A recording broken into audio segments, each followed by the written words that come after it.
Man Hour Knocked.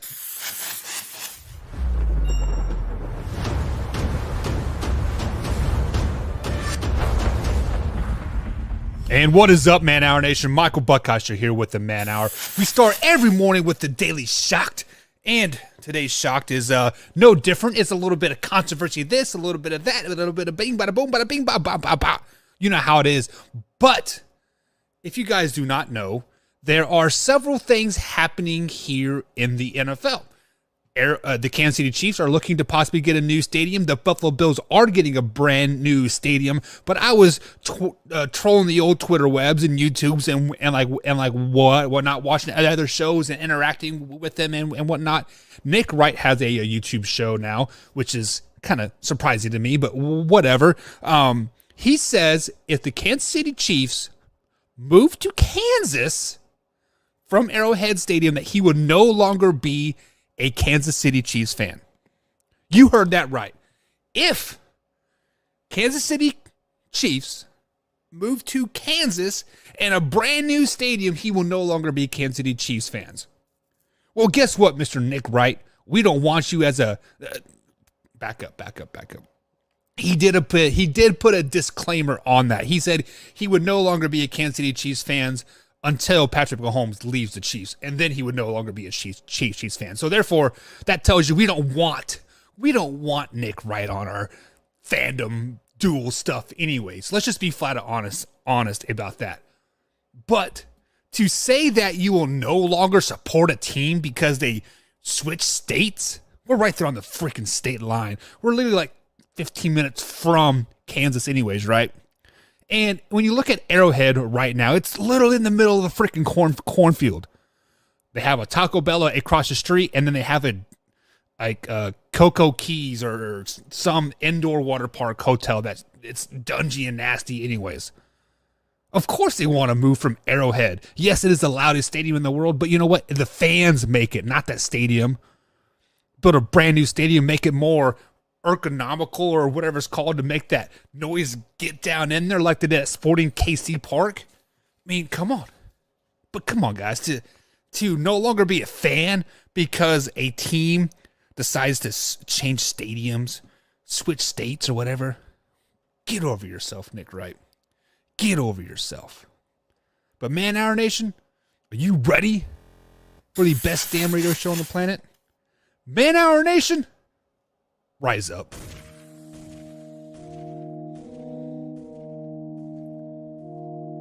You don't want to be every time, no.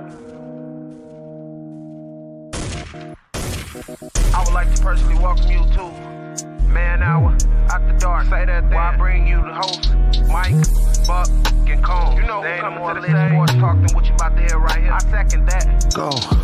You know that it's us when we talking about sports. Giving you facts on the field to the core. Tune in, we need the support. 1 hour too short, still listen some more. On all your stations, not dropping no music. Stripes like Adidas, but Nike just do it. Down 4 in the 4th, we go for the win. Michael 2 seconds, we taking it in. Buck, Mike, and Combs, you know what's going on.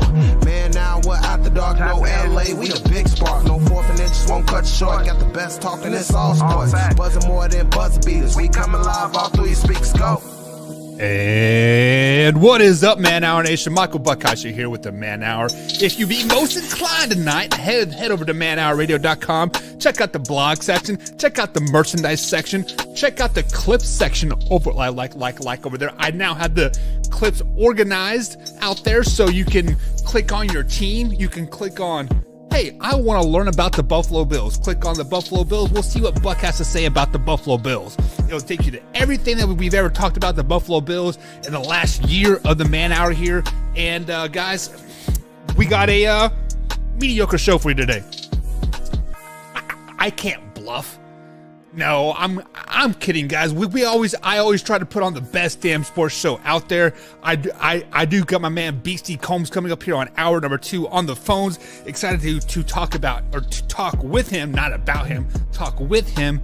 Coming up here, we got a great interview that Combs did with Bob Picozzi. He was a voice of NCAA sports for a very, very long time. Combs sat down here with him for about a half hour, 45 minutes. So, guys, sit back and buckle up for that. We We got that interview coming up here in about a half hour right here on the Man Hour. We got top 5 offseason moves that I think so far that have happened the first couple weeks of the NFL free agency. What else do we got here? What do we got here? We got Factor Crap. Today is Thursday, April 7th here, 2022.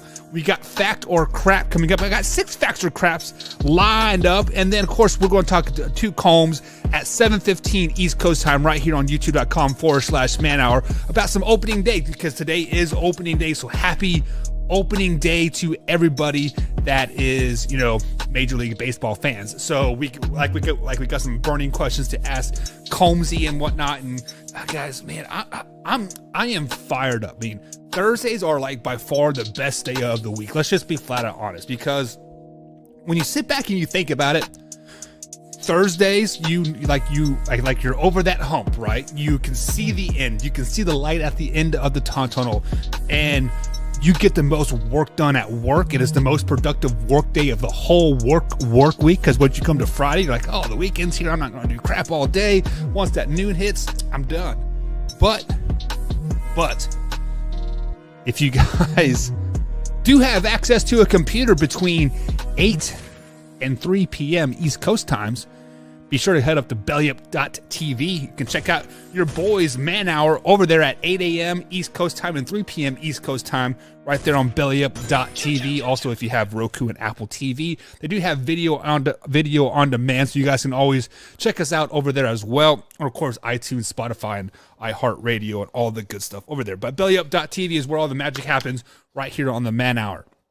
But let's get the show started, boys and girls, ladies and gentlemen, and everybody with a butthole, so we don't offend anybody, right?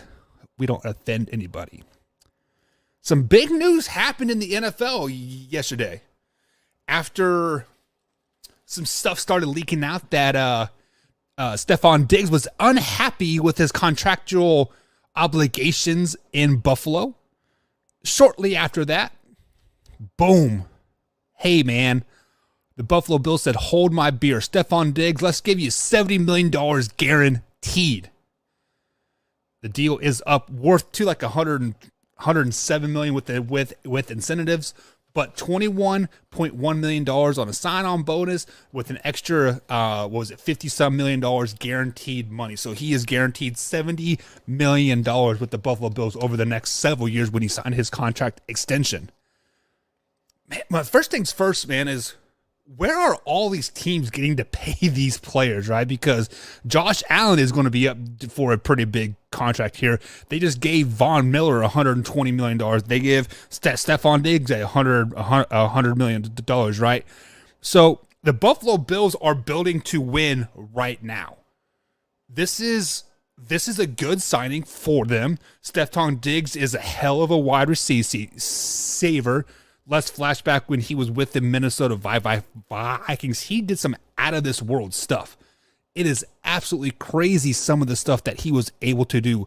Let's think of the miracle catch, right? When he one-hand that thing out of the air and ran into the end zone to beat the Saints. I mean, it was just crazy stuff that he is able to do.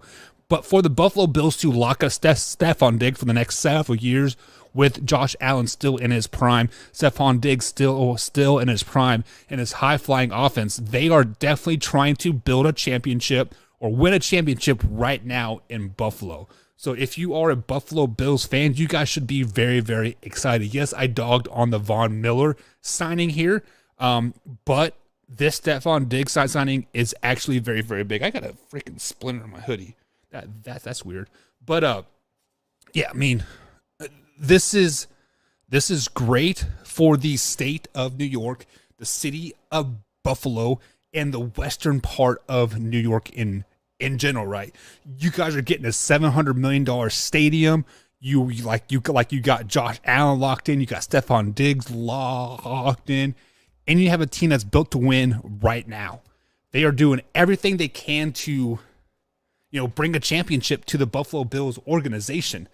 Hopefully, you guys don't get to 4 Super Bowls and lose all 4 of them again. But hey, don't kill the messenger. So huge congratulations to the Buffalo Bills. They are obviously staying put in New York. There has been lots of rumors of them surrounding about leaving and going to Canada or, possibly moving to other places. But with the new stadium being built, Stefon Diggs getting locked in, they are obviously there for the long haul. So my man Alpha Rob, your Buffalo Bills are doing good things, man, and I am excited for you and I'm happy for you. So my man Alpha, you do you, baby.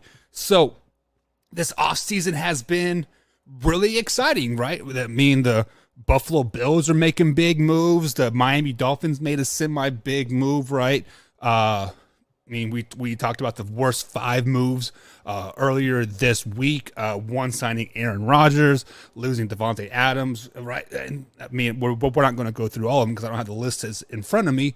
But right now, I'm going to give you guys the 5 top moves that I think have happened so far in this NFL free agency, this offseason period before the draft, right? We are 2 weeks away from the draft, 3 weeks away from the draft.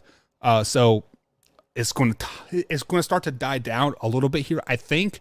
But so far, these are my top 5 moves so far in this NFL offseason. Top move number one. Obviously, it's got to be Deshaun Watson to the Cleveland Browns. Basically, anybody that was going to get Deshaun Watson was going to be the best move of this off season. It didn't matter if you gave up 15 picks or 2 picks. This was the best move. Deshaun Watson is a top 5 quarterback in the NFL. Deshaun Watson instantly makes your team better. Now, slow it down, Browns fans. I'm not saying you guys are going to the Super Bowl by any means, but definitely makes your team much improved. So Deshaun Watson has never had a team like this around him before. Even if you look back at Houston with like Randall Cobb, Will Fuller V, right? All those Duke Johnson and even Hopkins, right? He has never had a team like this, built like this, ready to win right now. I mean, like, obviously he is a top 5 quarterback in the league. They have a great 1-2 punch in Chubb and Hunt. I mean, with the electricity of Watson brings to that backfield, and you have Hunt and Chubb still. Wow, look out for that dynamic duo back there. The wide receiver core is kind of suspect right now, but they did pick up Amari Cooper, and if Amari Cooper can be even 80% of his prime, that is going to be huge for Deshaun Watson, 100%. And they got a damn good defense. This defense might be, is it? Let's sit back and ponder this. Is this the best defense in the AFC North right now? I mean, obviously the Pittsburgh Steelers have T.J. Watt and that whole crew, right, is pretty good. The Ravens are obviously historically known for their defense, but I don't think they're the best. The Bengals are there-ish. If they add Tyrann Mathieu, maybe. We'll talk about that later. So the Browns might have the best defense in the AFC North. And then you add a quarterback like Deshaun Watson on that team. It's a very, very good move. It is a great move. It is the best move of this offseason so far. Browns fans, I still got to tell you guys, pump your brakes a little bit. You are not going to win the Super Bowl. You probably won't even make it to the Super Bowl, and you'll be lucky to get past the first round of the playoffs, but it's still a great move. It is still a great pickup for build long-term longevity. But this is also the biggest this Deshaun Watson trade, obviously, is so high risk, but it's also high reward as well. Meaning, what is the risk? Well, what if Deshaun Watson isn't like his self when he was in Houston, when he was at the MVP level with that 3-win team, right? He was great, right? Let's say he only lasts 2 years there. You guys gave this man $240 million, and I believe the dead cap hit is like $80 million if he doesn't like play out his contract. So very, very high risk. but there is a lot of upside as well. Is it a Super Bowl upside? Not this year, not next year. They have to do well in the draft, and they have to get some wide receiver help. Like Amari Cooper is a great piece, additional. Too bad it wasn't 5 years ago. That is all I'm going to say with that one right there. Now, number 2. Best free agency move number 2 is Davante Adams to the Raiders. Now, we spoke yesterday how bad the Packers were by losing Davante Adams. That makes his Raiders pickup that much better the Davante Adams is that much better for the Raiders. They only gave up a first round and a second round pick for Davante Adams. That is not life-changing one way or the other, because let's just be honest, the Raiders are not very good at drafting anyways. They will draft 15 receivers in the first round and they'll cut them all like the next year. That's just the Raiders' MO at the end of the day. So for only giving up a first and second round pick for a player like Davante Adams, the best receiver in all of NFL, great job on that pickup. Man, it is absolutely amazing. And to team up with Derek Carr, yes, it is a good deal. But on the flip side of that coin, this is Derek Carr's final year of the contract. Of his contract, and Josh McDaniels says they're nowhere close to extending Derek Carr. So this trade might come back and bite them in the ass because they don't have a lot of money. But we'll talk about that in Factor Crap coming up here in just about a half hour right here on the Man Hour. Now, off-season move number 3. This is the third best offseason move, and it wasn't really an offseason move. It was just somebody coming back, right? It was Tom Brady retiring and then unretiring. Why is this so great? Because the Tampa Bay Buccaneers were starting to lose a lot of players, right? They obviously lost Rolo Jones. I think that's what his nickname is, like Rolo, right? But it's Jones. He signed with the Kansas City Chiefs, right? Chris Godwin was testing the free agency market. Yes, the Buccaneers gave them a big contract. It was $100 million, wasn't it, if I'm not mistaken? And then, Leonard Fournette was looking to move, and who knows what Mike Evans was going to do. I know he was locked in, but people were jumping ship. And then Tom Brady says, I spent enough time with my kiddos. It is time to come back and play some football. So that was the third best offseason move so far, was Tom Brady unretiring. By Tom Brady unretiring, that instantly puts the Tampa Bay Buccaneers back in the Super Bowl conversation. Instantly puts them back in the Super Bowl conversation. If Tom Brady isn't the quarterback of that team, they're probably a 500 team. Depending on what quarterback they got, if they're going to go with Blaine Gabbert or they drafted Kyle Trask, right? If they would have got somebody in free agency, Jimmy G, or Mitchell Trubisky was obviously out there too. So it depends on what quarterback would have landed there, but they would have been a 500 team, a sub 500 team. They would have been 8-9 at best. So with Tom Brady coming back, it instantly puts him in Super Bowl contention. Probably second, third best team in the NFC, behind the Packers and 49ers. So, that obviously is the third best move of this off season. Now, this is where it starts to get a little bit tricky, right? Just a little bit tricky. Number 4 is the LA Chargers. They got Khalil Mack. Now, I like the move on paper. You team him up with Joey Bosa. You boast up that defense with a high-flying AFC West offense, right? The Denver Broncos got a lot better with Russ, possibly.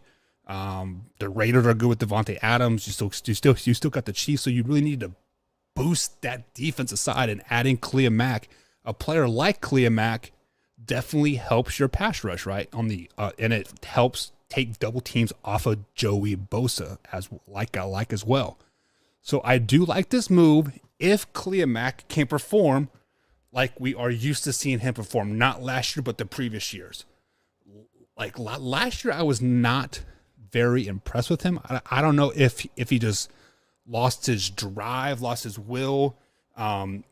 Maybe the double team started to wear him down, but I was not impressed as much as I was like previously. Now, is that because you start to expect so much out of a player, and when he just does a little bit less, you're like, oh, what happened to him, right? I mean, that could definitely be it.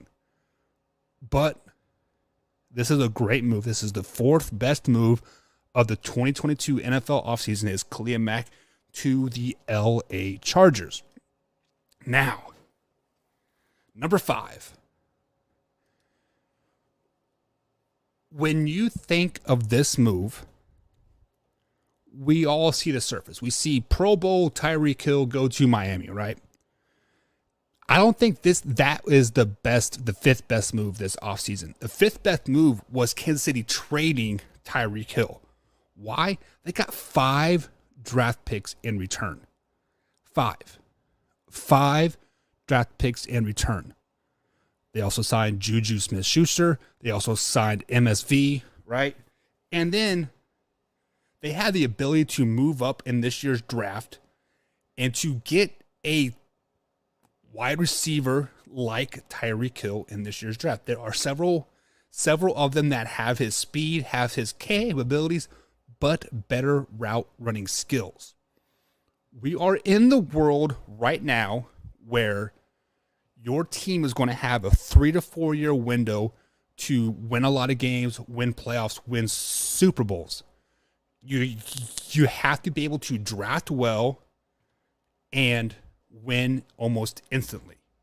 So when you get 5 draft picks like the Kansas City Chiefs did, they have the ability to retool their team right now, get 4 or 5 really good rookie players, and win on their rookie deals while Patrick Mahomes is making his $50 million a year, while other players are, making $40, $50 million as well. The Kansas City Chiefs are a team that is going to have to retool every 3 to 4 years, let a player like Tyreek Hill go and his peak in his prime, get 4 to 5 picks in return, and then retool again. The Buffalo Bills are going to have to do the same thing.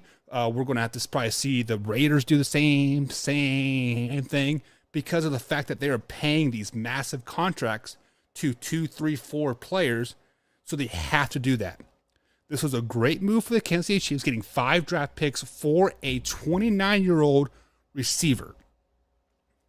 Let's just be honest. Receiver life in the NFL is about 32, 33 years old. So Tyreek Hill has about 2-3 years left in him good. And what makes him so explosive is his speed. Once you start to get older, what diminishes first is your speed. So Tyreek Hill trade is great for Kansas City, and that is why it is my 5th best off-season move so far. So guys, with that being said, that takes me up to the first break of the night, or of the morning. I'm so used to night. First break of the morning. On the other side of the break, guys, we got Fact or Crack, brought to you by Sparked Energy Drink. Link is in the description. Spark Energy, get sparked. Sorry, get shocked.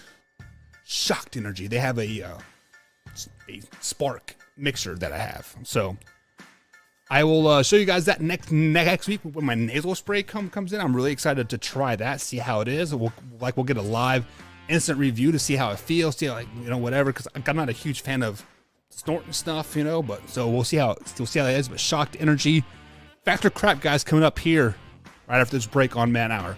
Stay tuned.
brought to you by Brooks Roofing and Siding.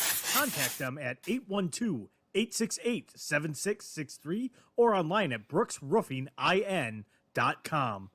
Brooks Roofing and Siding, protection you need when nature strikes.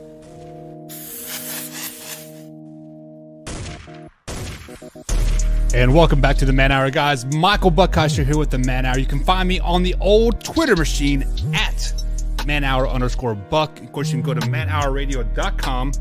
Check out the merchandise page, guys. Support our show. You can get a hoodie, you can get a hat, you can get a t-shirt. Just help us build what we're trying to build here on the Man Hour. Also, guys, if you are enjoying the morning show here, let me know, because we are taking the afternoons off here until June or July-ish, because just life is crazy right now for myself and Combs, me being a t-ball coach and Combs speeding up with like work and stuff like that. So I'm doing solo here right here in the morning from 6 a.m. to 8 a.m. East Coast time right here on youtube.com. So guys, as my man Rule the Jungle is in the set, like he says, how are you liking the solo stuff, Buck? I'm getting adjusted to it a little bit, right? Obviously doing a solo show is very hard. You have to talk to yourself, interviews and like all that stuff, but obviously the interaction in the comment section helps a lot. So if you guys are watching this, share it. Get more people in here. We usually have a great conversation at night. We're trying to bring that into the morning show. Yes, I know it's 6 a.m. Was it like 2 a.m. on California time or like whatever? Like, I get it. It is early. So, but yeah, jump on board here. So you can find me on Twitter at manhour_buck. And of course, you can find Man Hour Radio Show at manhour_sports on Twitter as well. But this is where we get all of our ways or no ways. Ain't no time for that. Factor Crap and Would You Rather is on the Twitter machine. So tweet at me at manhour_buck and give me a hashtag fact or crap. And Factor Crap is basically just what it is. You give me a statement and I'll let you know if I think it is fact or crap. Pretty cut and dry, pretty simple, right? So the first Factor Crap of the morning here, Tyrann Mathieu. So obviously Tyrann Mathieu is a free agent right now. He used to be the Kansas City Chiefs strong safety. Very, very locked down guy for the Kansas City Chiefs, like the leader on and off, like off the field. He's not trying to troll the fans on Twitter, but we digress from that. This Factor Crap. Tyrann Mathieu makes any team that he goes to instantly better. Wow. Any team that he goes to makes them instantly better. I want to say crap on that. I do like Tyrann Mathieu. I have a Tyrann Mathieu jersey. I love the Honey Badger on the Kansas City Chiefs. He did great things for us on the Kansas City Chiefs defensive side of the ball when he was in there. But he is what? 29, 30 years old, right? He did not stay healthy for his last season. The previous year, he had like a little bit of injuries as well. So I feel like the injury bug is starting to creep up on him a little bit. Also, on the flip side of that, we're now in week 3 of NFL off season, and nobody has signed him yet. And every day he is dropping hints of like, I'm here, I'm there. But why has nobody come out and said, we offered him this, we offered him that? Supposedly he's been in Pittsburgh. Supposedly he's been in Saints land, right? I hear the Cincinnati Bengals want him as well. But do they instantly make him? Does he instantly make a team better? That is absolutely crap. I don't think he does. Will he be a great center stone, be a great piece for a good defensive team? Yes. He will help elevate an already good defensive team, but if he goes to a bad defensive team, the Detroit Lions, the Jets, Giants, Jaguars, no. So, no, he does not make any team instantly better. There are a handful of teams he will make better, yes, but every team, no. That is 100% crap on that one. Next factor crap. If you guys have a factor crap for me, you can hit me up on Twitter at manhour_buck. Give me hashtag fact or crap. Next factor crap. Steelers will draft a quarterback this season. Or this draft, I should say. So the Pittsburgh Steelers did get Mitchell Trubisky in the free agency. They also have Dwayne Haskins, and they got Mason Rudolph in the quarterback room as well, so that they have 3 quarterbacks on the roster right now. However, Mason Rudolph is not a starter by any means. He's a good backup. He's a good placeholder for a few games, right? Until he gets his head crushed in by Myles Garrett again, or whoever it was. I can't remember who it was, but Dwayne Haskins, he still has a lot to prove. He has a lot of growing up to. He's very immature, as we saw in Washington when he was their starting quarterback, going to strip clubs during COVID and like whatnot. And Mitchell Trubisky, I think that he was a steal. I think the Pittsburgh Steelers got him at a very good bargain price, and he is going to do well in Pittsburgh. But if you have the opportunity to draft a Desmond Ridder in the 2nd round or early 3rd round even, I don't think you can pass that opportunity up. I think Desmond Ridder, after watching more tape on him, talking to these draft experts that are out there on Belly Up Sports, right? I think Desmond Ridder has the most upside of any of these quarterbacks in the NFL or in the draft. I should say. So will the Pittsburgh Steelers draft a quarterback this year? My gut tells me they have one person in mind. If that person falls to them in the 2nd round, early third round, I don't know where they're drafting those 2 rounds. But if their guy falls to him, yes, they will pick a quarterback. Will they draft a quarterback in the 1st round? No. I think that is crap. I do not think they will draft a quarterback in the 1st round. But if their guy falls to the 2nd or 3rd round, they will draft him. So that's waffling around the answer. So I'm going to give you a direct answer. No, they will not draft a quarterback this year. They have faith in Mitchell Trubisky. And if they don't have faith in Mitchell Trubisky, they still have Dwayne Haskins and Mason Rudolph. That was a starter for what? 6-7 games, I think it was. So, I mean, no, they're not going to draft a quarterback. Next one up here. Next fact or crap right here, brought to you by Shocked Energy Drink. Link is in the description. Get some Shocked Energy. Get your mind right. 0 carbs, 0 sugar on that. Derek Carr is the 15th highest paid quarterback in the league so far, but no long-term deal talks have been happening as of yet, per Josh McDaniels. Fact or crap? The Las Vegas Raiders will be horrible without Derek Carr. Whoa. Fact or crap? The Las Vegas Raiders will be horrible without Derek Carr. Now, since Marcus Mariota is no longer their backup quarterback, I don't know who their backup quarterback is, right? So obviously Derek Carr is going to be there for this season. So I think we're talking about next season and beyond, right? The 2023 season and beyond. Wow. I think Derek Carr is the most underrated quarterback in the whole NFL. More underrated than Matthew Stafford and Matt Ryan and Carson Wentz.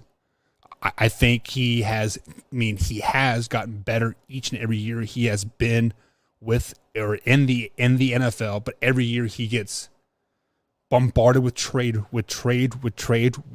rumors, John Gruden not liking him, and now Josh McDaniels not liking him either. So it is very, man, to say that the Raiders will be horrible without him, it depends if they go with a rookie quarterback or if they are looking for a veteran. Jimmy G comes to mind because Jimmy G will be playing for the San Francisco 49ers this year. But next year, his 2-year contract with the no trade clause will be expired, and they drafted Trey Lance, right? So Jimmy G, I think he would fit well in Raider land with Josh McDaniels. You know, They have some history, right? Wow. I'm going to go with crap. I don't think the Raiders will be horrible without Derek Carr. They will probably be right where they're at right now because I think they almost have a plug and play offense like built around him with Devontae Adams and can't think of their running back name right now, but they have a lot of core pieces built around in that offense, and you can plug and play a quarterback. So I'm going to go with crap. I think they will still be their 8-9, 9-8, 8 cells without Derek Carr. So crap.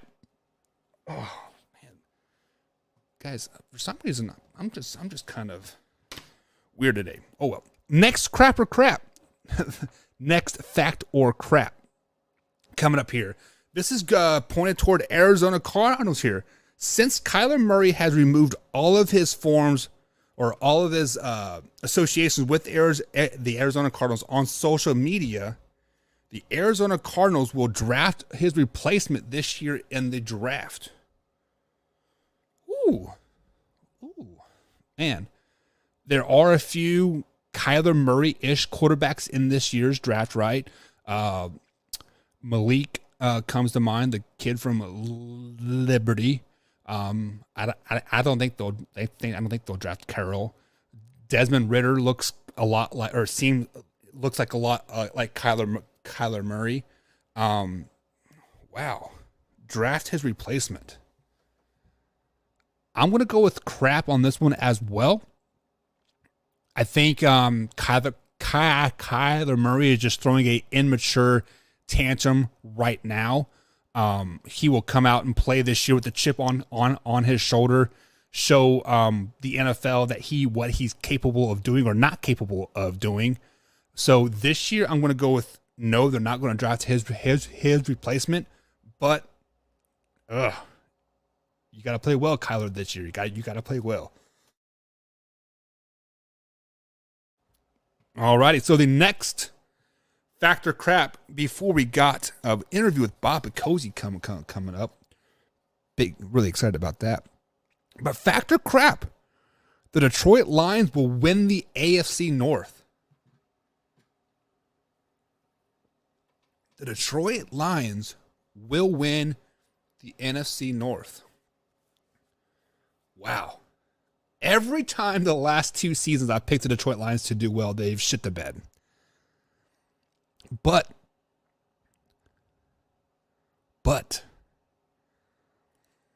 the Green Bay Packers did not get better this offseason so far. They're transitioning to a running game or whatever it is. That's completely stupid. The Chicago Bears are not going to be good. The Vikings, they got a new coach, so I don't know what to quite expect from them. They still have a pretty good quarterback in Kirk Cousins. They have JJ. They have a running back slipping my mind there too, man. I'm pulling a Combs this morning. The Detroit Lions will win the NFC North. Factor crap. Wow. I'm gonna go with crap on this one. Obviously, it is the Green Bay Packers division to lose. They still have Aaron freaking Rodgers. They still have their running back as well, right? Adams. Man,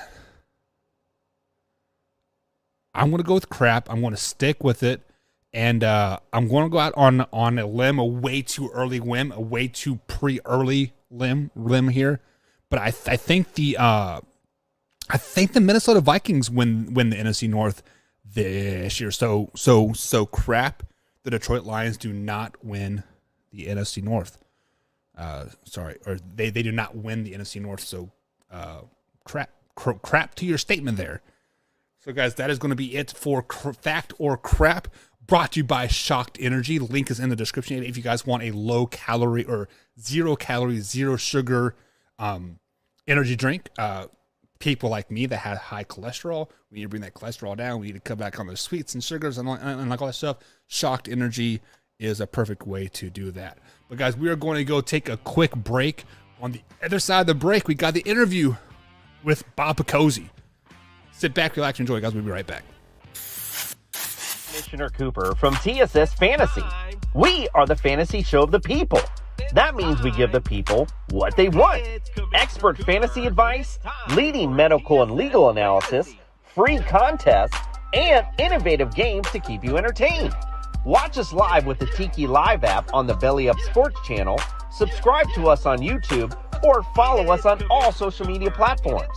Visit TSSFantasy.com today for all the latest updates from the fantasy show of the people. We put the fun in fantasy. Yeah! I use mayo over sour cream, yeah. Right, that's because you have high cholesterol. Okay, if you drafted Julio Jones, You got ghosted.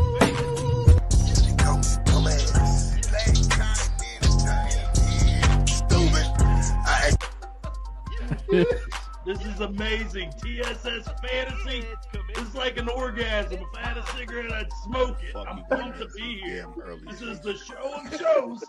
TSS Fantasy, the fantasy show of the people.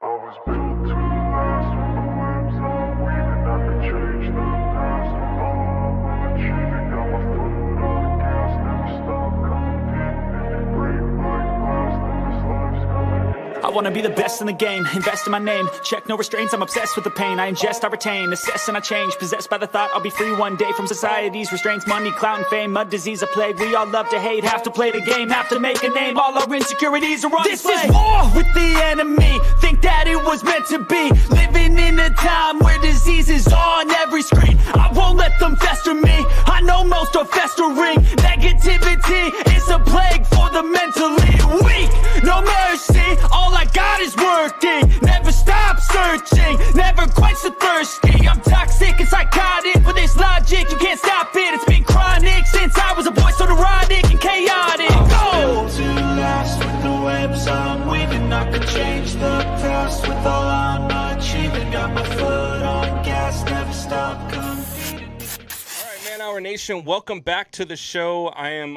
very honored right now to be able to have a guest on with me at this time. Retired play-by-play man, 40-plus years in the business. If you ask me, he's one of the best to ever do it. His name is Bob Picozzi. Bob, how are we doing? I'm doing great, Brandon. It's snowing here today, but I've lived in New England since 1973, so I'm almost getting used to it. Yeah, no, absolutely. I'm here in Chicago, and I spent like 15 years up in Vermont, so I know all about cold and snow and all that other good stuff. One of the big reasons why I can't wait to hopefully move southeast at some point in my life. So you decided to escape the snow and move to tropical Chicago. I got it. Yeah, exactly. I grew up in Chicago and then went to Marine Corps, and after the Marine Corps, I spent about 15 years up in Vermont. So, I've always been a cold weather guy, unfortunately, because I really do hate the snow, even though I've never moved out of it. But it's definitely not for me. I'm a warm weather guy. I'm a baseball guy, so I like the summer, Bob. Yeah, so do I. All right, so how's retirement treating you? Do you miss calling games? Well, yeah, I do. I'll always miss calling games, and you find. I'm sure all retired play-by-play guys go through the same thing.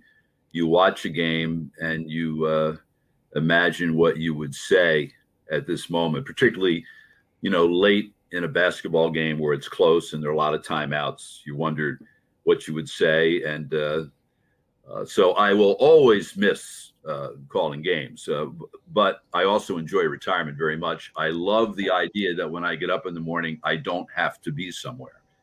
Right.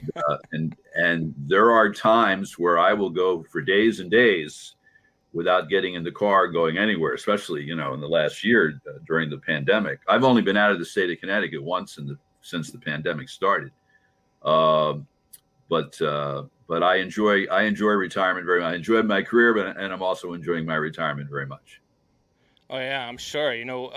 Us guys here at the Man Hour, myself, Buckheister, and Wyatt, we all are doing this full time and trying to make something of it. But we also, all three of us also have full-time jobs, and Wyatt also goes to school.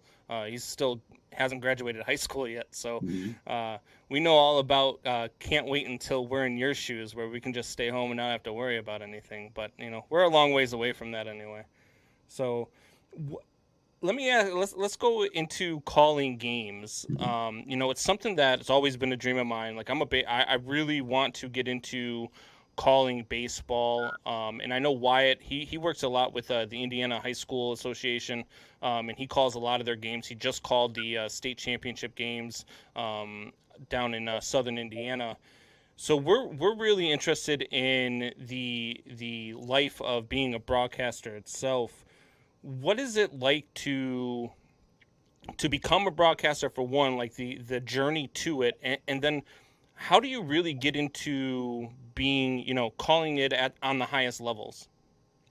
Well, it helps if that's what you always wanted to do, and it's what I always wanted to be. I always wanted to be a Major League Baseball player, but then when I realized that was not going to happen, then I decided to shift gears.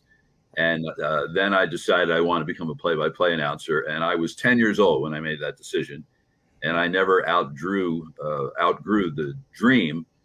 And everything that I did after that was with the idea of chasing that dream.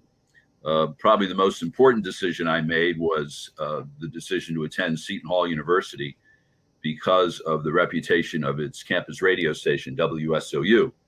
So I went there and was heavily involved in the radio station for 4 years. I got a chance to call 60 games while I was a student. So I had a lot of practical on-air experience, albeit at the college level by the time I graduated. And then it's just a case of working your way up. I didn't do any play-by-play in my first job out of college, but that was only 3.5 months long. And then I got a better job. And then I started doing high school basketball and high school football play-by-play. And then my third job, I did Yale basketball and then Fairfield University basketball.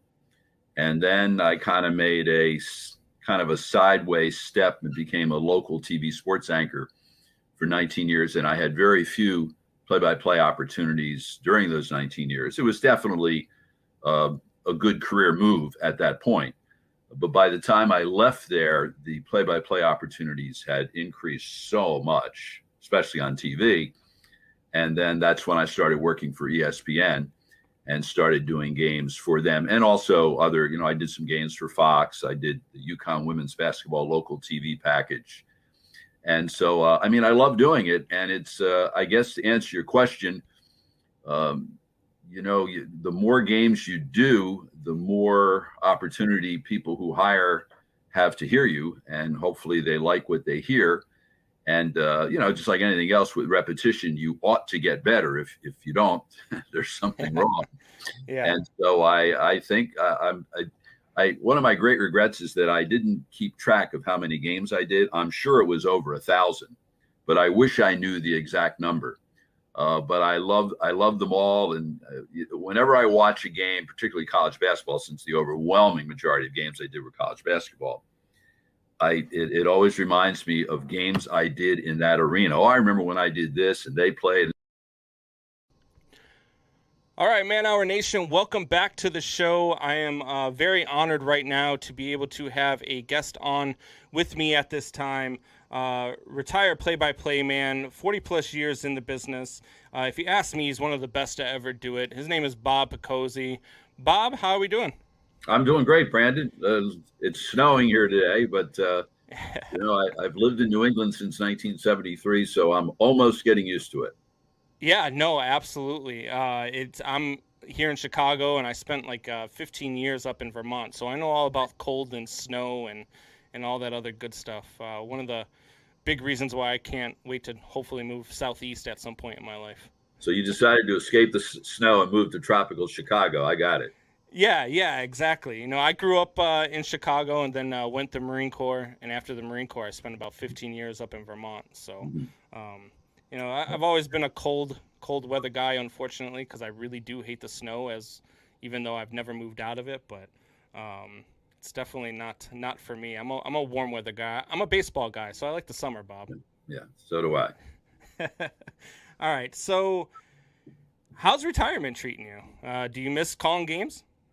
Well, yeah, I do. I'll always miss calling games, and you find. I'm sure all retired play-by-play guys go through the same thing. You watch a game and you imagine what you would say at this moment, particularly, late in a basketball game where it's close and there are a lot of timeouts. You wondered what you would say, and so I will always miss calling games, but I also enjoy retirement very much. I love the idea that when I get up in the morning, I don't have to be somewhere. Right. And there are times where I will go for days and days without getting in the car, going anywhere, especially, in the last year during the pandemic. I've only been out of the state of Connecticut once since the pandemic started. But I enjoy retirement very much. I enjoy my career, and I'm also enjoying my retirement very much. Oh yeah, I'm sure. Us guys here at the Man Hour, myself, Buckheister, and Wyatt, we all are doing this full time and trying to make something of it. But we also, all three of us, also have full time jobs, and Wyatt also goes to school. He's still hasn't graduated high school yet, so we know all about can't wait until we're in your shoes, where we can just stay home and not have to worry about anything. But we're a long ways away from that anyway. So let me ask, let's go into calling games. It's something that has always been a dream of mine. Like I really want to get into calling baseball. And I know Wyatt, he works a lot with the Indiana High School Association, and he calls a lot of their games. He just called the state championship games down in southern Indiana. So we're really interested in the life of being a broadcaster itself. What is it like to become a broadcaster, for one, like the journey to it, and then how do you really get into being, calling it on the highest levels? Well, it helps if that's what you always wanted to do, and it's what I always wanted to be. I always wanted to be a Major League Baseball player, but then when I realized that was not going to happen, then I decided to shift gears. And then I decided I want to become a play-by-play announcer. And I was 10 years old when I made that decision. And I never outgrew the dream. And everything that I did after that was with the idea of chasing that dream. Probably the most important decision I made was the decision to attend Seton Hall University because of the reputation of its campus radio station, WSOU. So I went there and was heavily involved in the radio station for 4 years. I got a chance to call 60 games while I was a student. So I had a lot of practical on-air experience, albeit at the college level, by the time I graduated. And then it's just a case of working your way up. I didn't do any play-by-play in my first job out of college, but that was only 3.5 months long. And then I got a better job. And then I started doing high school basketball and high school football play-by-play. And then my third job, I did Yale basketball and then Fairfield University basketball.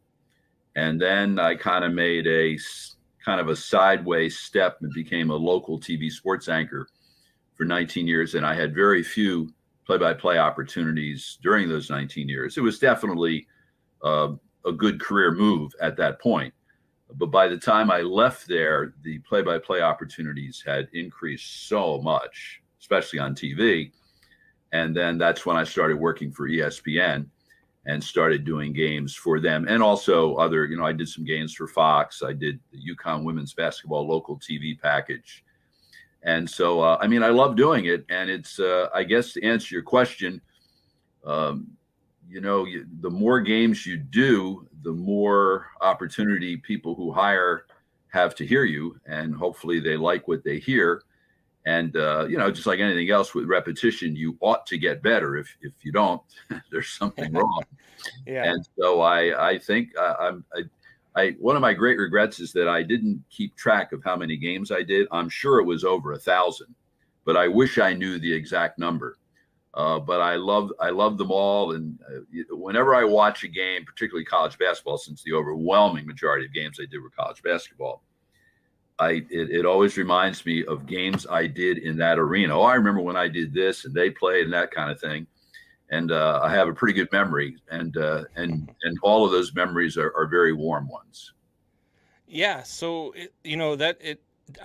that is what Wyatt is on the trajectory of. So Wyatt started out, really early. His sophomore year of high school, starts calling games, and he knows that that's what he wants to do. Me, on the other hand, I've just always been a sports junkie. And, after high school, I went into the Marine Corps. And then after that, I became a carpenter. And I always had this, this little dream of wanting to just do sports all the time, talk sports like I am now. But, I'm going to be 40 next month, Bob. So I'm a little late to the game. I've got some, a whole lot of growing to do. This man-hour gig has been absolutely phenomenal. We are doing great things with it. But in order to get there and call games at the highest level, you probably really do have to start early, don't you? Well, it helps. But again, I made the so I told you I was in local TV for 19 years. Yep. And then I left local TV because they didn't renew my contract. So they kind of they forced my hand. It was really the first and fortunately only time my career was ever at a crossroads. And I was 46 years old, and I had a lot of radio play-by-play experience. I had done, I don't know, maybe 20, 25 games on TV during those 19 years at the local TV level. But, I was taking a gamble at that point. I decided I didn't want to continue doing that. Right.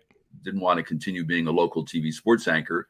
And I wanted to get back to my first love, which was play-by-play. So I picked the brains of at least 50 people to ask them whether they thought that was a realistic goal, given my age. And the feeling was unanimous. I mean, I've known Bill Raftery forever. Bill was hired as the coach at Seton Hall when I was a junior, and I did the games for the student radio station. So I've known him since then and have stayed in touch with him since then. And so I remember out of all the advice I got, his probably resonated the most. And he said, with your experience and your talent and your contacts, and all three of those are equally important, said you absolutely can do it. And he said, you'll probably find that it'll take a while to grow. But the more people who hear your work, the more people will want to hire you. And that's exactly the way it worked out. So I made that jump. It's not that I didn't have any play-by-play experience, but I was 46 years old when I made that jump into doing TV play-by-play. In hindsight, I wish I did it much earlier, because I think I would have had a chance to, first of all, I would have had a chance to enjoy so many more years of doing play-by-play. And I probably, there's no doubt in my mind, I would have a chance to ascend a little bit higher on the ladder. The best way to start is to do it at the local high school level, and to understand that you're not going to make much money. Right. And then you just listen to your tapes. And also it's a good idea to ask someone to critique your tapes. Mm-hmm. And when I was a senior in college, you're bemoaning the fact you're about to turn 40. I'm amused. On June 4th, I'll turn 70. And I'm a Jersey guy. So if you're my age and you wanted to become a play-by-play announcer, and you're from New Jersey or New York or Connecticut, there's a real good chance your hero, your idol, was Marv Albert. And he was mine. I was always a Rangers fan. I was never a Knicks fan, but I used to listen to Marv all the time when he was only on radio. And my college roommate senior year said, why don't you send Marv a tape and see if he'll critique it? I said, what, are you out of your mind? Why would he do that? He says, what do you have to lose? The cost of a stamp, and you don't get your tape back. So I did it. And about 10 days later, the tape came back in the mail with a handwritten note that said, I listened to your tape. If you want me to go over it with you, call me at this number at such and such a time. And I did. And he spent about 20 minutes on the phone with me, and it was great. Oh, wow. And I can remember to this day some of the things he told me. And so, as you can imagine, if he did that for me, he had no idea who I was. He must have done it for everyone. Right. So I decided at that point, if ever anyone thinks that I have anything to say that might be of some value to them, I will always do it. And that's been my mantra ever since then. And people all the time, they're asking me if I'll watch or listen to their tapes, and I do, and I give them some critique. And they and from doing it for all these years, you get pretty good at recognizing things, and where they can prove this is good, this is not so good, and that kind of thing. But the only way you get better is to listen to your tapes and to hear what you're doing and to hear things. Probably the greatest mistake you make is you tend to be repetitious, saying the same thing over and over again, whereas you could use a different word or words to describe the same thing and not be so repetitive. But the only way you're going to find that out is by watching and listening to your work. That's great information. And for me, that's very, very encouraging to hear, because I really thought that I was starting late in the game, but to hear that, there's still a shot to do things at a high level, it's very encouraging. Well, let me just point this out, Brandon, and you being in Chicago now, you'll appreciate this. One of the people who reached out to me to ask them to watch their tape, and in this case, it was listen to the tape. It was a radio, and it was when he was in college, and then he sent me another one when he was out in the business after a year or two, and he was grateful for the advice I gave him. It's a guy named Jason Benetti. Okay, yeah. And it's funny what a small world it is. I referenced my college roommate, John Hugelmeyers from Towson, Maryland, and John's nephew was a student at Syracuse and was a very good friend of Jason. And one time over a long weekend, or maybe it was spring break, Jason came to Maryland to visit Scott, John's nephew, and John met him and he asked him what he's studying. When he found out what he was studying, he says, well, you know who you ought to talk to? You ought to talk to my college roommate, so-and-so. So Jason did, and I listened to it. And then a couple of years later, I'm doing the Big East women's basketball tournament, the semifinals at the Hartford Civic Center, and DePaul is playing UConn in one of the games. And I'm at the morning shoot-around for DePaul, and after the shoot-around, you meet with the coaches. And I've known Doug Bruno forever, and Doug said, Bob, do you mind if our radio play-by-play guy sits in on this conversation? And I said, no, not at all. And he says, Bob, this is Jason Benetti. And I didn't even know that Jason was doing the games. So, and then Jason and I wound up working on the same team at ESPN. So, yeah, I'm always willing to do that. And I strongly recommend people who are just starting out in the business that they try to do the same thing, that they get someone in the business to listen to their work and offer a critique. That's great. And, Jason Benetti is a fine play-by-play guy for the Chicago White Sox. I am a Chicago Cubs fan, and they actually just took a guy from our play-by-play booth, which is Len Casper, over to their side to do radio.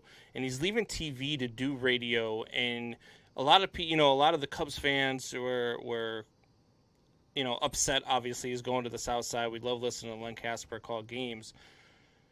But his preference has always been radio. Like, he's always wanted to do radio, and he felt like this was the perfect time, the perfect opportunity for him to jump over to the radio side and be able to call games. What's for you, what is the difference, or is there a preference between TV and radio, and what would you prefer to do? Well, I did a ton of radio at the beginning of my career, and then I did all TV in the last 20 years, with one exception. I did one game for ESPN Radio, and I was terrible because I hadn't done a radio game in years, and I knew the transition would be tough, and it was 10 times tougher than I thought it would be. There's no question it requires much more ability and skill to do it on radio. It's not even close. When you're making the transition from radio to TV, the first thing, most important thing you have to learn to do is to cut down on what you say, by tenfold, because you would drive people crazy if you talked as much in doing a game on TV as you did on radio. But the transition going from TV to radio, you have to remember that you have to keep talking. So this was I was doing a Florida-Georgia football game, which was a really good assignment for ESPN Radio. And it's just tough to break a 20-year habit. And as they break the huddle, you have to lay out the offense, and how many wide receivers there are, and how many tight ends, and where they are, and is the quarterback under center, or is he in the shotgun, et cetera, and just remind you. I'm sure if I had done another game, I would have been that much better. But I can understand Len feeling that way. Now, unfortunately, and it's not the least bit fair, you are compensated much greater doing games on TV than you are in radio. So it's an interesting move that Len made, but I admire him for doing that if that's his first love. And also, baseball is a great radio sport. Yes. Baseball is a much greater radio sport than any, because of the pace of play. Baseball is my favorite sport. I love nothing more than to sit on the beach, because being from New Jersey, I love the beach, and listening to a baseball game. Yeah, people call me crazy because, if I'm driving around and I can't watch the game on TV. Now I'm a Cubs fan, but I'm a baseball guy. Like I'll watch 1,000 games a year, and not even, that's a little bit light for me as 1,000 games a year, because I watch as much baseball as I can, but I really love listening to the games on the radio. One of my favorite color commentators came from sports radio, which was on the Cubs side, which was Ron Santo. The way and how enthusiastic he was about the Cubs, I just love listening to it. I love listening to the game. There were times where I would turn down the TV broadcast while I'm watching it on TV and turn up the radio broadcast just so I could listen to Ron Santo, on the call. And that is it's something about when you love the game, you can actually sit there and listen to it on the radio. And a lot of people don't understand that. So I actually love the fact that you just said that, because it's one of my great loves as well. Well, I think you have to love baseball to understand it, and I love baseball, and I'm sure you sound like you would understand it. To try to explain to someone who doesn't like baseball why you love it, they'll never understand it. Yeah. Oh, absolutely. So and I have Sirius in my car, and I mean that's the greatest invention since ice cream, right? Because you can listen to. What I'll do is I'll listen to all the games. At each commercial break, I'll try another broadcast, because in addition, to enjoy listening to the game, I like to listen to all the different announcers. Correct. Yeah, that's the same way that I am. I love watching. So I'll watch Cubs games, and sometimes I'll flip over if I'm out of market. I'll flip over to a Cubs game and flip over to the visitors broadcast just to hear what their broadcasters are like. Right. So yeah, no, it's something that I do love. One thing about baseball, and I'm curious to hear your take about it, and we've gotten into this subject a lot here lately on our show, is the steroid era, and how the Baseball Writers of Association of America are dealing with the steroid era, like not voting anybody in this year. So I'm curious to hear your take on the steroid era, because my take is that baseball made a ton of money off of the steroid era, and when their hand got caught in the cookie jar, so to speak, they kind of threw the players under the bus, and now the players are really the ones paying the price for it. I'm curious to hear what your take is on that. Well, I certainly understand why anyone, not the least of which are the Hall of Famers themselves, mm-hmm.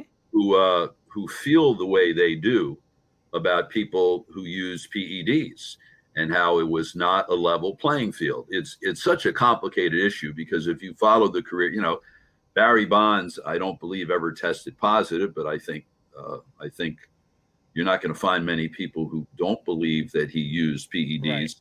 Right. Roger Clemens was in the Mitchell report, and certainly you're not going to find many people who didn't believe he used them. And Alex Rodriguez obviously did test positive, but I think if you follow the game closely, you have to understand they were great players before we think they started using. I mean, right. I don't believe Roger Clemens used until after he left Boston. Well, he's a pretty good pitcher for the Red Sox. He won 3 Cy Young Awards and an MVP award there. Right. But then, so that's the part that makes it difficult.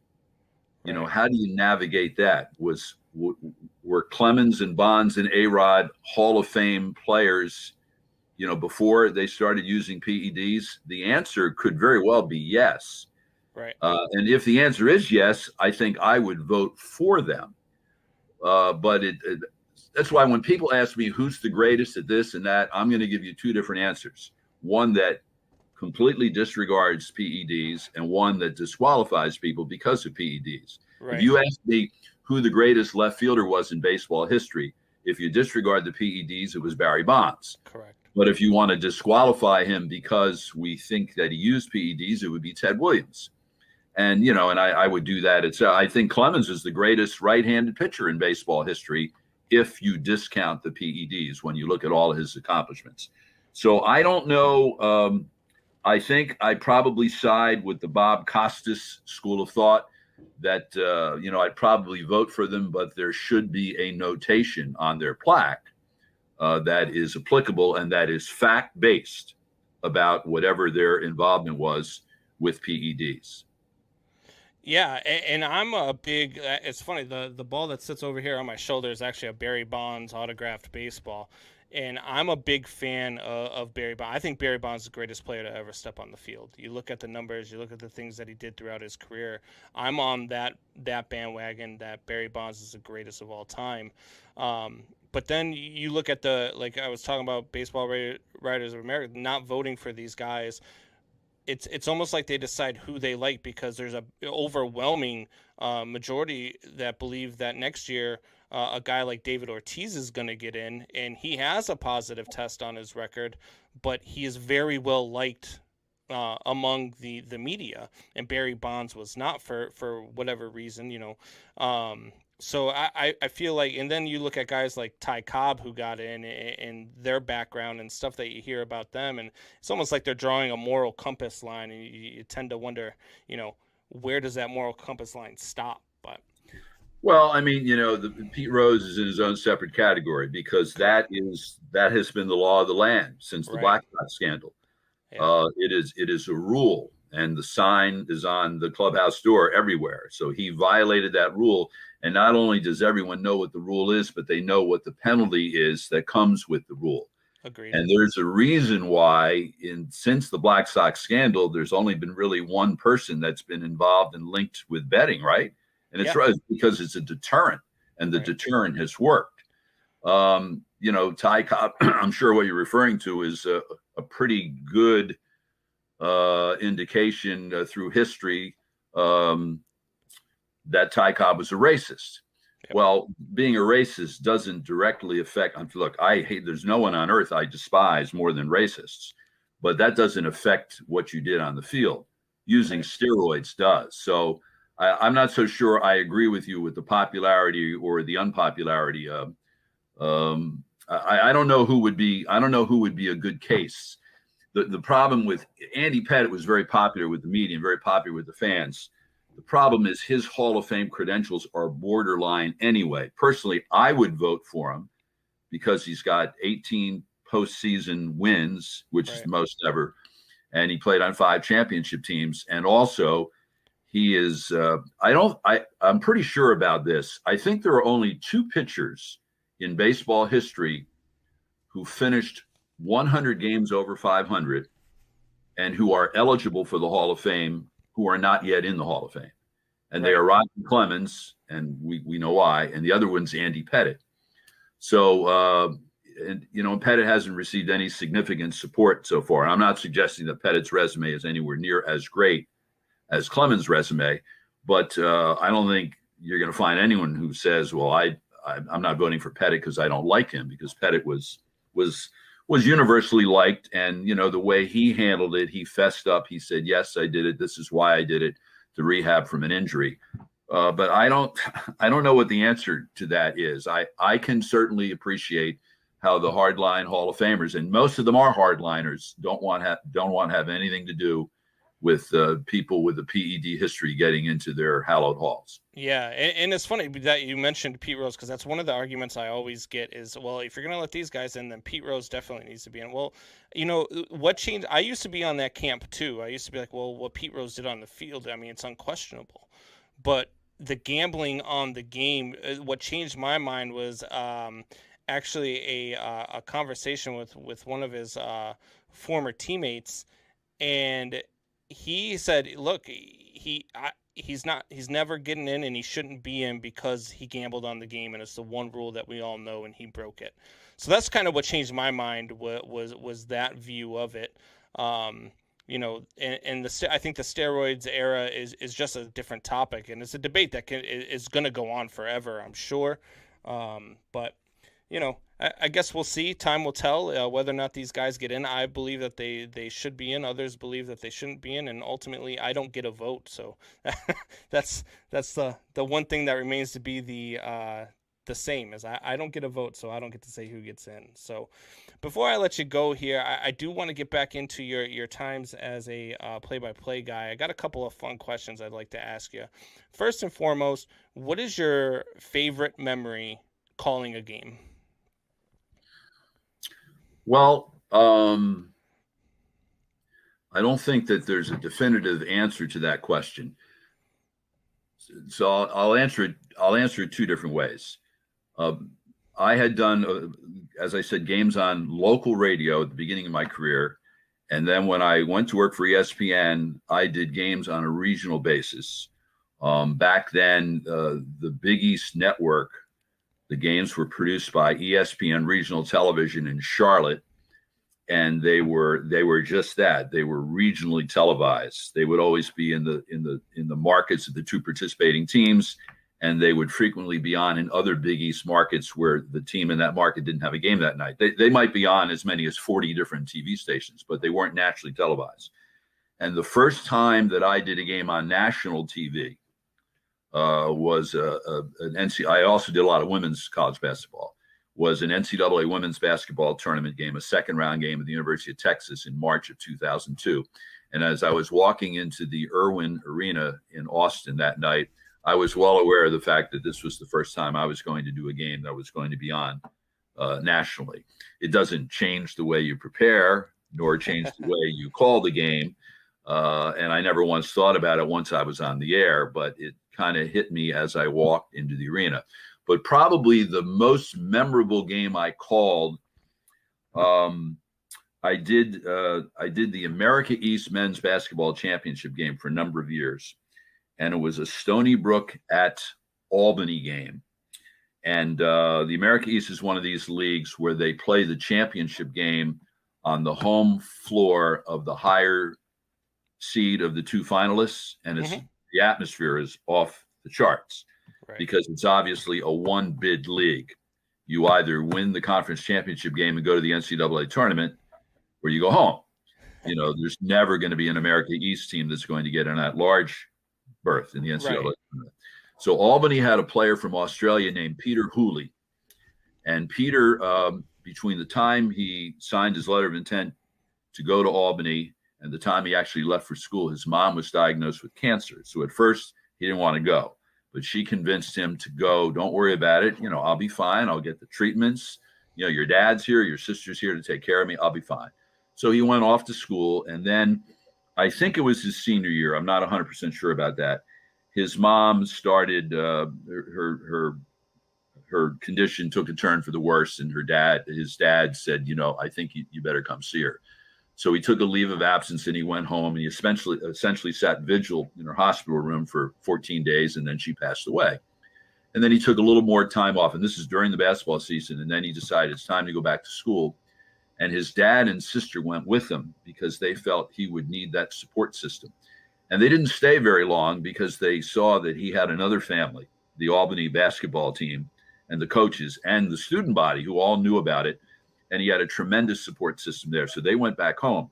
So now fast forward, it's the conference championship game, and his team is losing by 2 points, and he hits a three-pointer from the top of the circle with 3 seconds left to win the conference championship game and send them to the NCAA tournament. And the students stormed the floor, and someone had an Australian flag and draped it around him. And I did the game with Tim Welsh, the former Iona and Providence college coach.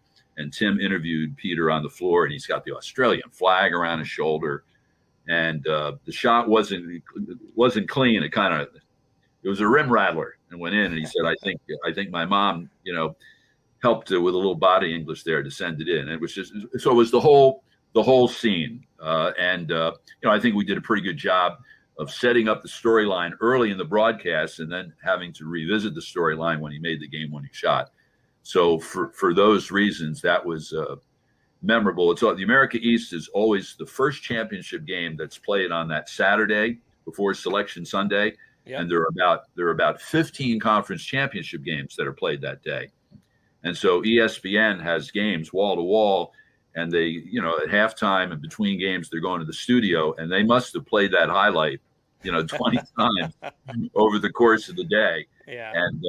And so then the next day, they had Peter on live and everything. So that was an unforgettable moment for me. Yeah, that's one of those moments that every time you see it gives you chills, or hear it gives you chills. Those are always my favorite sports moments. For me, it's always going to be the last out of 2016 World Series. Like I still get tears when I watch it, just because, But those stories are always my favorite. Now, the last question I want to ask you before you get out of here might be the toughest question I've asked you since we've been on. Who was the color analyst that you had the most fun with during your career?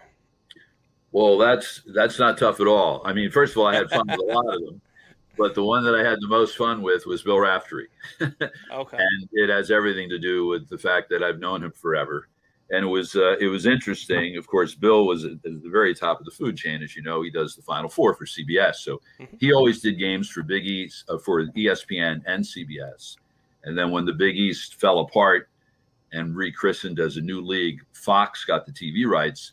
So since he had been so closely identified with the Big East throughout the history of the league, first as a coach at Seton Hall and then as a broadcaster, he decided he wanted to continue doing Big East games. So he left ESPN, and he now does games for CBS and Fox. And for whatever reason, in his final year at ESPN, they assigned him to work with me for 3 games. And it was a blast. The games were a blast. The night before was a blast. And, I was an ESPN radio Sports Center anchor for 18 years. And first 14 years was during the show Mike and Mike. So one time Bill was a guest on Mike and Mike, and the format changed over the years, but for a while they would go to a commercial break, and out of the break they would have my Sports Center, and then Golick and Greenberg would come back on. So Bill was the guest in the next segment. So my Sports Center aired, and then they came on and they welcomed in Bill Raftery, and Bill had been on hold. He was on the phone, and on hold you hear programming. So he heard me in the Sports Center. And so they welcomed him in, and he said it was nice to hear my old friend Bob Picozzi. And this is like at 6:20 in the morning or 6:40 in the morning. And he said when Bobby was at Seton Hall, the only time he was ever awake at this hour was when he was just getting in from the night before. And so, which first of all is only partially true. And talk about the pot calling the kettle black when it comes to that. But it was so much fun doing games with Bill. He's one of the greatest guys I've ever met. I still stay in touch with him all the time. He's been great to me throughout my career. He's helped me in many, many ways. And so getting a chance to do a couple games with him was just an absolute blast. That's awesome. That is awesome. All right. Well, Bob, thank you for joining us here on the show today. I will talk with you here in a few seconds just off camera. But I appreciate everything you have. It's been an absolute honor, been an absolute pleasure. Thank you for joining the Man Hour. It was my pleasure, Brandon. Commissioner Cooper from TSS Fantasy. We are the fantasy show of the people. That means we give the people what they want. Expert fantasy advice, leading medical and legal analysis, free contests, and innovative games to keep you entertained. Watch us live with the Tiki Live app on the Belly Up Sports channel, subscribe to us on YouTube, or follow us on all social media platforms. Visit TSSFantasy.com today for all the latest updates from the fantasy show of the people. We put the fun in fantasy. Yeah! Said the mayo over sour cream, yeah. Right. That's because you have high cholesterol. Okay. If you drafted Julio Jones, you got ghosted.